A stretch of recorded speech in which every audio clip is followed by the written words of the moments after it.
সবার আগে ভিডিও পেতে হলে আমার ইউটিউব চ্যানেলটিকে সাবস্ক্রাইব করে রাখুন। আশা করি পরের পর্বটি পেয়ে যাবেন। আগামী পর্বে নিম ফুলের মধুতে দেখানো হয়েছে যে আলোকপর্ণাকে কোর্টে তোলা হয়েছে। আলোকপর্ণা আজও কি নির্দোষ? সৃজন আলোকপর্ণাকে কিভাবে নির্দোষ প্রমাণ করবে? সৃজন কোর্ট থেকে বেরিয়ে এসে বাড়িতে এসে যজ্ঞ দাদার কাছে প্রার্থনা করছে যে আলোকপর্ণাকে বাঁচাবে।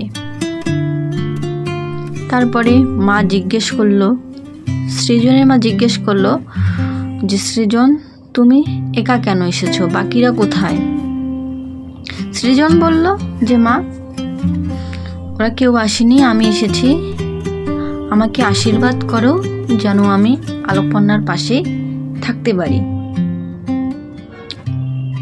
এদিকে আলোকপর্ণা ভাবছে সৃজন আমাকে ভুল ভাবছে।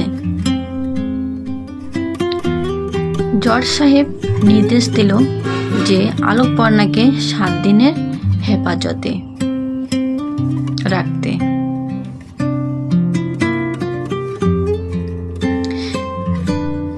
এদিকে সৃজন আলোকপর্ণাকে বাঁচাতে সে বাইক নিয়ে আলোকপর্ণার কাছে এসে হাজির হলো। আলোকপর্ণাকে বাইকে চেপে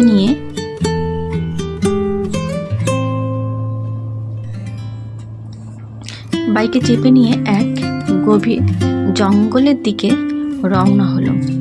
এবার সৃজন পর্ণাকে বলছে, আমি তোমার পাশে থাকতে চাই, আমি একবার যে ভুল করেছি আমি আর তোমাকে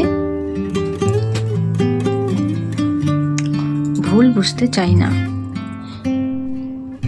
এদিকে পর্ণা সৃজনকে বলল, আমি যেভাবেই হোক রুচিরাকে খুঁজে পাবই। আলোকপর্ণা কি পারবে রুচিরাকে